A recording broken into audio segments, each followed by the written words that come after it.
There is a little bit of a noise when it does run, a little bit of a noise. What you think of this noise? Probably.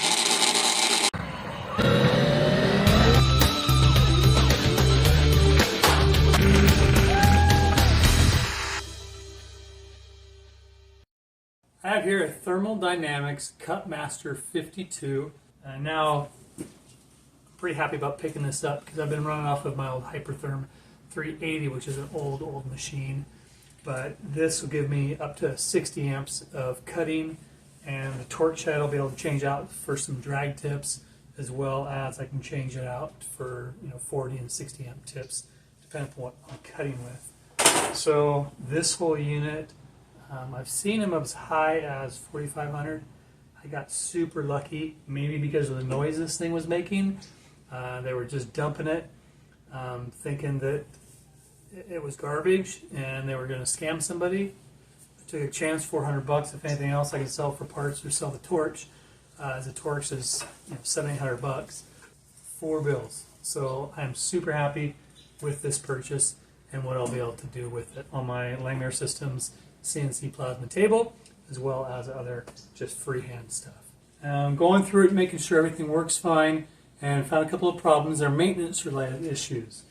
So one of the things I want to do is just go through. You're supposed to every 6 months blow out the insides, clean it, get all that debris, because the fans suck air in to cool the fins, and then it'll bring debris in. So I want to get in, also make sure that the voltage was set to single phase.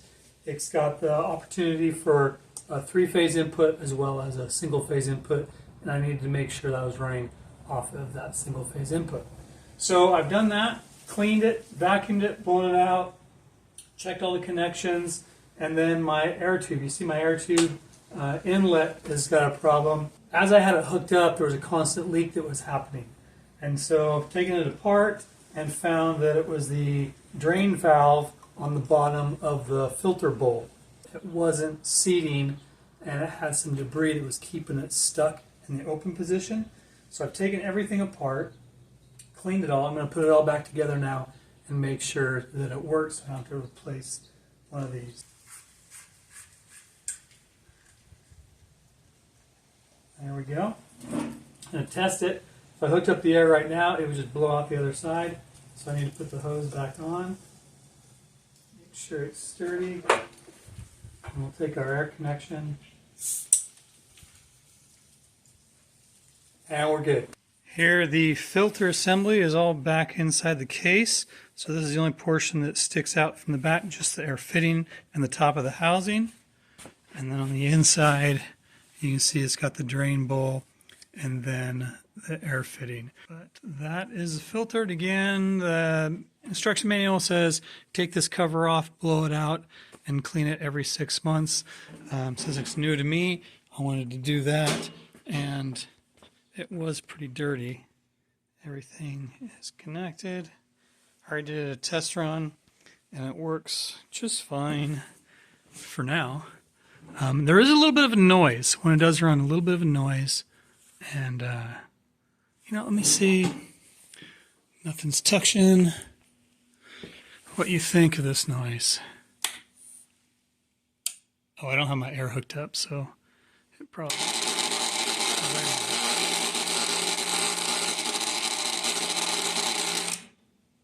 What do you think that is?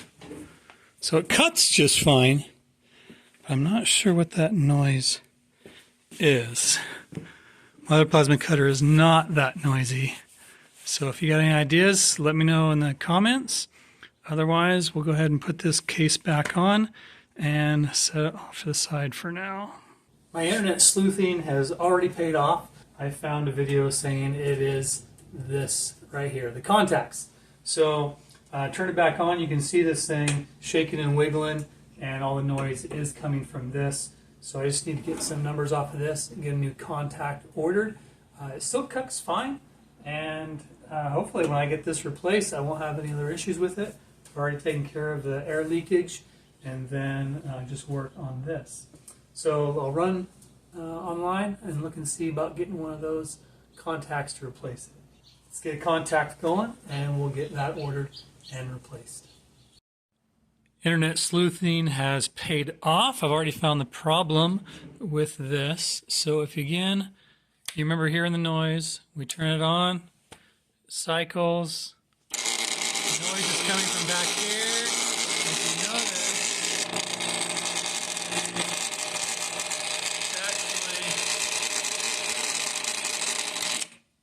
actually, it is the contact.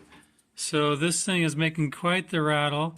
So this is where the noise is coming from. I just need to replace this unit and I will be back in business. It still cuts.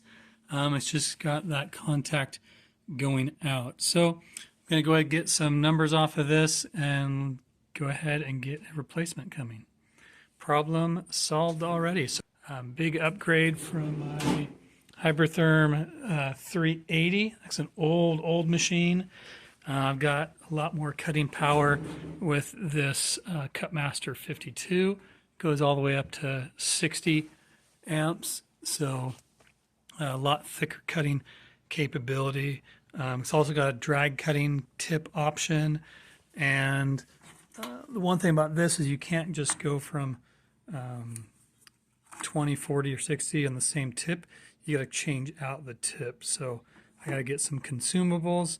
Most of the stuff I'll be cutting will be 3/16, well, 1/4 inch and less. So I'm going to get some of the smaller tips, maybe some drag tips. But again, yes, super killer deal.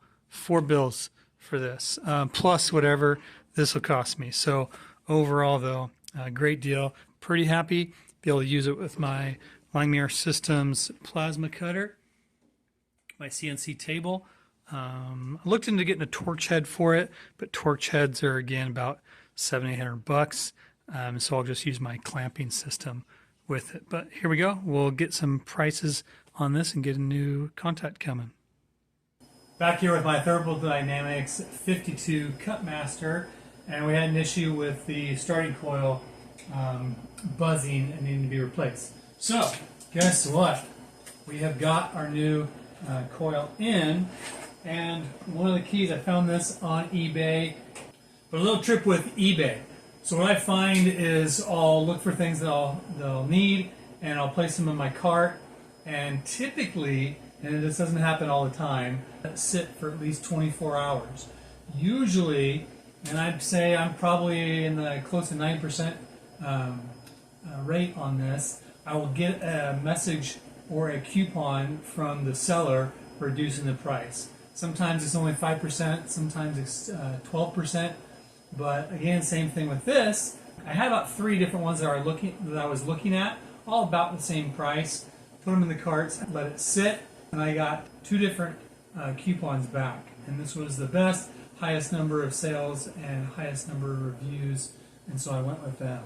So it's here now. All I need to do is take this case apart, pull the old one out, put this new one in, hook up all the electronics, and we're going to be testing to make sure everything's good to go.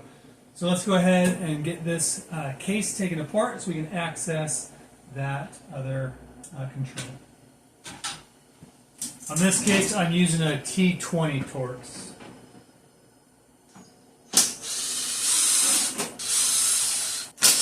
So for placement of the screws, there's 2 in the upper and then 3 in the lower. The difference is the one in the upper is a plastic thread, where the one in the lower is a machine screw.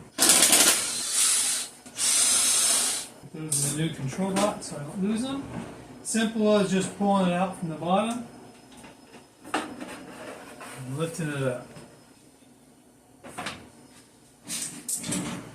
Now our control is down here in the back on the base of it, and it is a 9X160 24 volt coil, 50-60 hertz, and it says C3219. So I need to get a screwdriver and get this out. It looks like all of them are still going to be the Torx.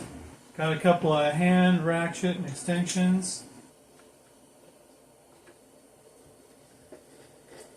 Now it's got slots in the base to allow it to just be loosened and then slid backwards.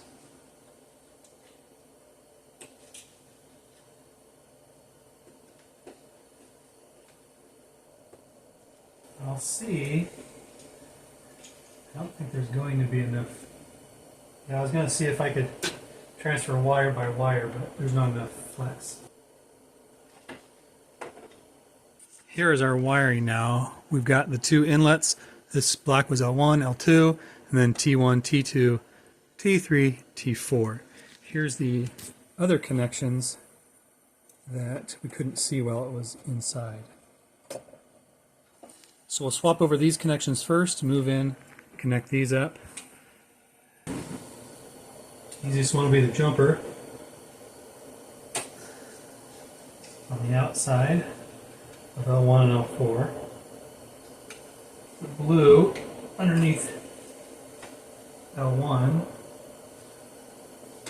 The black underneath L2. And then we have a red, orange. That's going to be on the bottom right side, kind of underneath L1. And blue underneath the L4. I didn't take off is a jumper. So it has a C post right here. That jumper is to help distinguish between a single phase and a three-phase. Now these are all standard screwdriver heads, so I gotta give you a tip. So when you take our jumper, this will go between L2 and L3. Now L3 doesn't have anything else connected to it, so we can tighten it down. We're going to go ahead and hook up our power inlet feeds first. The black will be to L1 and the white will be to L2.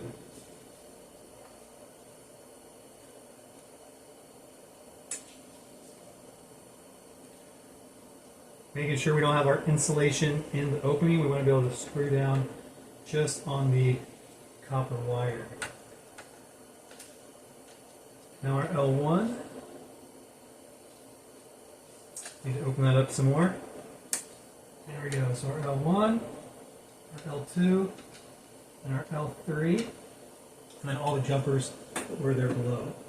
So now, the front side, shorter black one that we had, will go to our T1. Let's go ahead and open up all of these right now.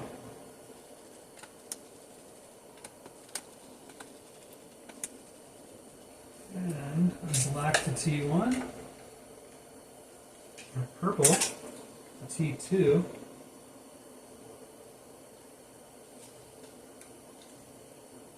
or orange T3, and our last black T4.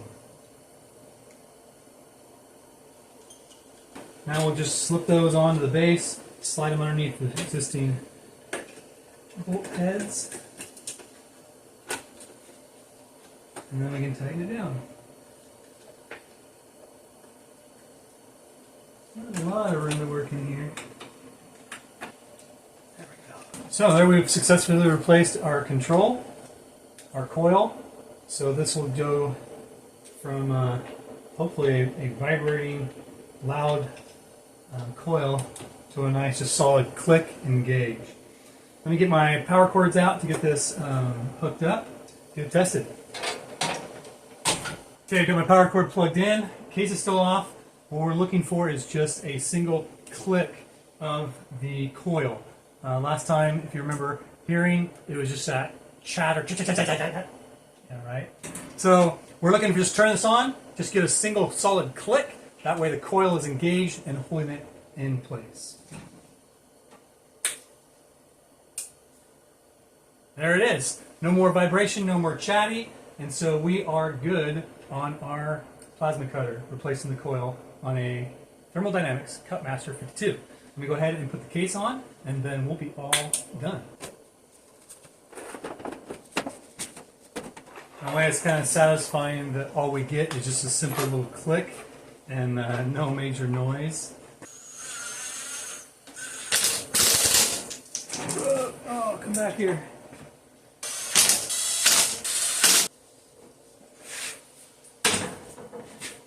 These carrying handles sure are nice. Real nice, Clark.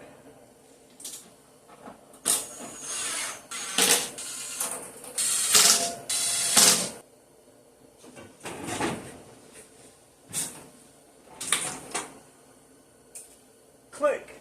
And that's exactly what we want. So that's our Thermal Dynamics Cutmaster 52 with a replaced coil unit from that horrible buzzing from a failed coil. So if you got any questions, comments, any issues or recommendations for plasma cutting, anything related to plasma cutting, or specifically the Thermal Dynamics 52, go ahead and leave comments down in the bottom and we can discuss those there.